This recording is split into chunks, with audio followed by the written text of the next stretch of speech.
Hello student, welcome to our YouTube channel Amandeep classes. Last classes में मैंने आपको बताया था बच्चों अकाउंटिंग का मीनिंग क्या होता है, ऑब्जेक्टिव्स क्या होते हैं, उससे नेक्स्ट डिफरेंस होते हैं बुक कीपिंग, अकाउंटिंग अकाउंटेंसी। आज की क्लास में आपको बताऊंगी कि एडवांटेजेस या फिर यूजेस क्या है हमारी अकाउंटिंग के।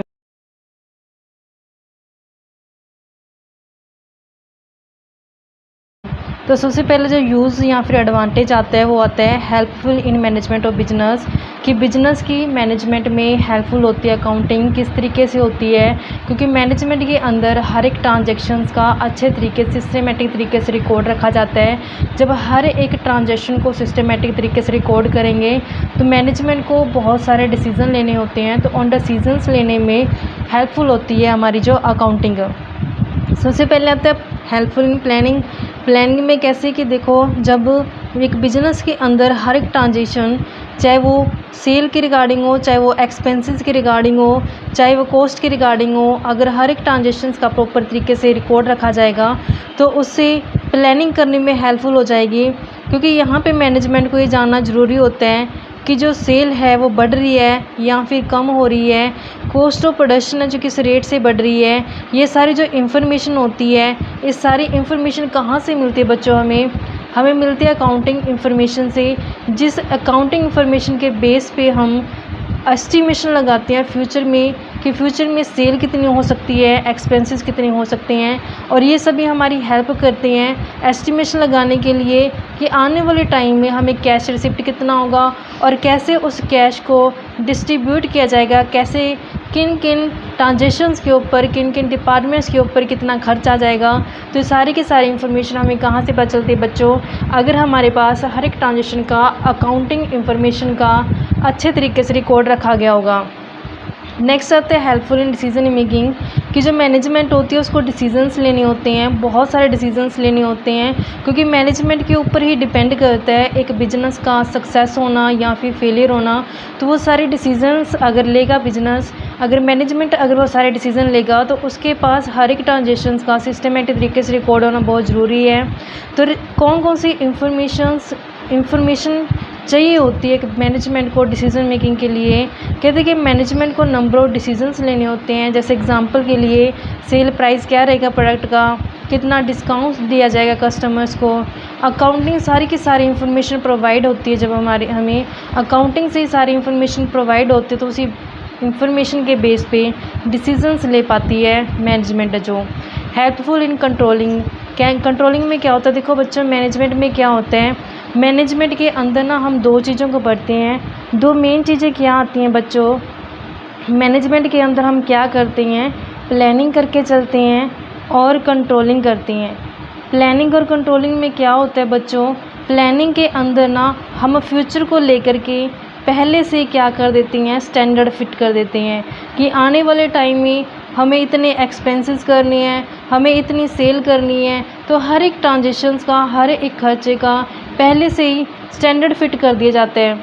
फिर हम एक्चुअल में जब इसी प्लानिंग को बच्चों एग्जीक्यूट किया जाता है तो वहाँ पे रियल में जो डाटा मिलते हैं हमें वो रियल डाटा का कंपैरिजन करना पड़ता है कि जब हमने प्लानिंग को इम्प्लीमेंट किया, लागू किया, रियलिटी में जब उसको लागू किया गया तो हमें रियल में क्या रिज़ल्ट मिले हैं, और जो हमने अपनी प्लानिंग के अंदर स्टैंडर्ड फिट किए थे तब हमने क्या स्टैंडर्ड फिट किए थे। तो इन स्टैंडर्ड की रियल डाटा के साथ जब कंपैरिजन करते हैं तब हम देखते हैं कि कहीं जो स्टैंडर्ड थे वो ज़्यादा तो नहीं थे रियल से, क्या कहीं जो हमारा एग्जीक्यूशन डिपार्टमेंट है, कहीं वो स्टैंडर्ड्स को जो हमने प्लानिंग के दौरान एडमिनिस्ट्रेशन डिपार्टमेंट ने सेट किए थे, कहीं ये स्टैंडर्ड्स पूरे नहीं कर पाया। तो रीज़न क्या है, अगर हमारे स्टैंडर्ड्स है जो पूरे नहीं कर पाया है एग्जीक्यूशन डिपार्टमेंट, तो उन रीज़न को जाना जाएगा और उन्हीं रीज़न को कंट्रोलिंग के अंदर कंट्रोल करेंगे कि किन कारणों से जो हम स्टैंडर्ड्स का जो अचीव नहीं कर पाए।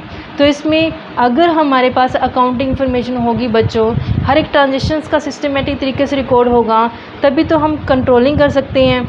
नेक्स्ट आता है हमारे पास provides complete and systematic record, कि जब हम अकाउंटिंग बिजनेस ट्रांजेक्शन्स में अकाउंटिंग के दौरान क्या करते हैं, हर एक ट्रांजेक्शन्स को रिकॉर्ड करके चलते हैं, क्योंकि आप जानते हैं बच्चों, बिजनेस का जो साइज़ होता है वो ग्रो होता है, बढ़ता जाता है। तो हर एक इंसान की जो मेमोरी पावर होती है, जो दिमाग में याद रखने की जो क्षमता होती है, वो इतनी नहीं होती कि बिजनेस के हर एक ट्रांजेक्शन्स को वो याद रख पाए।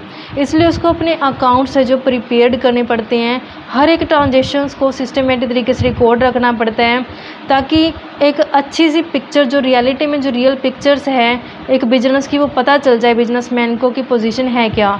नेक्स्ट में हमारे पास जो एडवांटेज आते हैं इंफॉर्मेशन रिगार्डिंग प्रॉफिट और लॉस, कि प्रॉफिट और लॉस का हमें पता चल जाता है कि देखो बच्चों, हम जब हमें ट्रांजेक्शन्स मिलती हैं, जब हम ट्रांजेक्शन्स को रिकॉर्ड करते हैं, उसी ट्रांजेक्शन्स के बेस पे हम trading and profit and loss account बनाते हैं बच्चों। तो जब हम trading and profit and loss account बनाते हैं, तो लास्ट में जो हमें रिजल्ट्स मिलते हैं नेट प्रॉफिट या फिर नेट लॉस का, तो उससे हमें पता चल जाता है कि हमारा जो बिजनेस है वो प्रॉफिट में जा रहा है, प्रॉफिट अर्न कर रहे हैं या फिर लॉस सफ़र कर रहे हैं।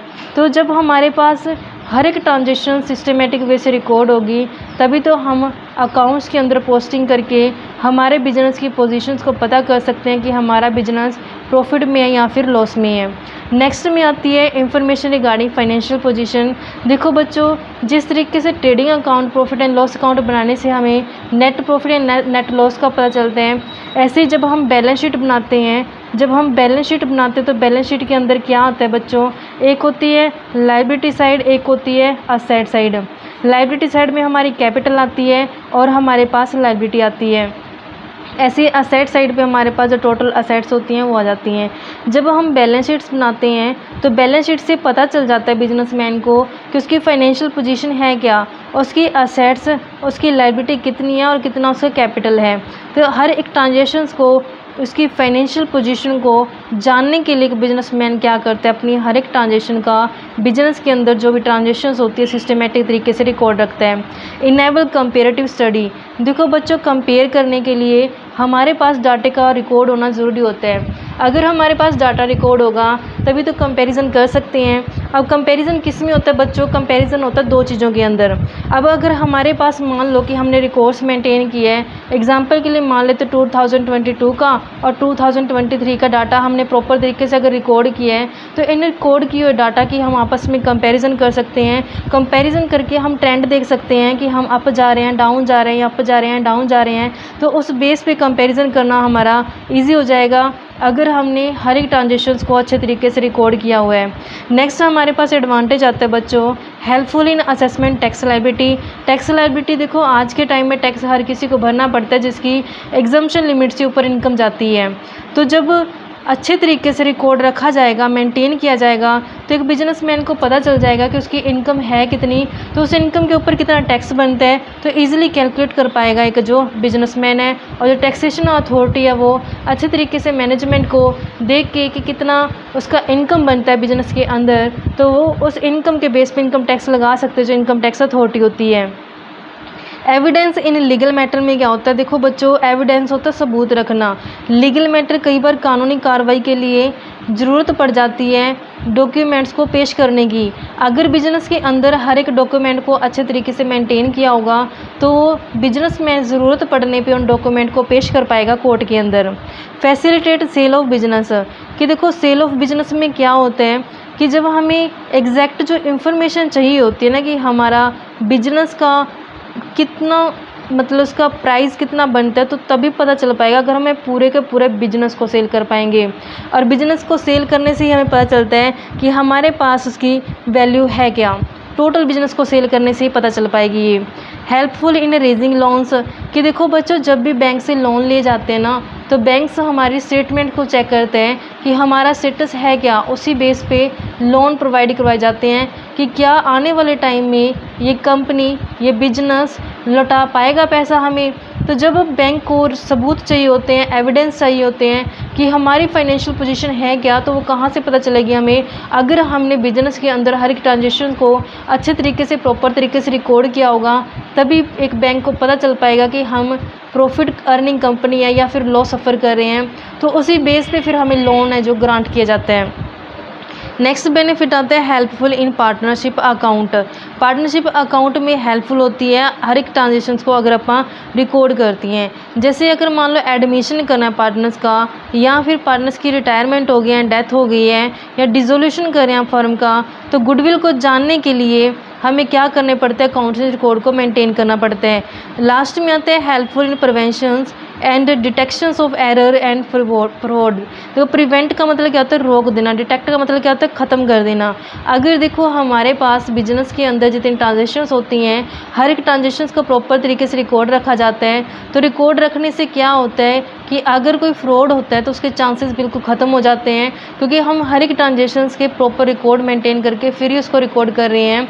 तो अगर हमारे पास हर ट्रांजेक्शन्स का एविडेंस है, रिकॉर्ड है, तो उस बेस पे फ्रॉड करना बहुत मुश्किल हो जाता है कर किसी पार्टी को, तो फ्रॉड के चांसेस होते हैं वो ख़त्म हो जाते हैं। तो आज की क्लास में बच्चों मैंने आपको एडवांटेजेस बताए हैं, एक एक एडवांटेज को प्रॉपर डिटेल में बताया है। आई होप कि आपको समझ में आ गया होगा। ऐसे ही आप मेरी डिटेल क्लासेस देखने के लिए मेरे चैनल अमनदीप क्लासेस को सब्सक्राइब, लाइक एंड शेयर करें। अगर कोई क्वेरीज़ हैं या कोई सजेशंस है बच्चों, तो आप मुझे कमेंट बॉक्स में कमेंट भी कर सकते हैं।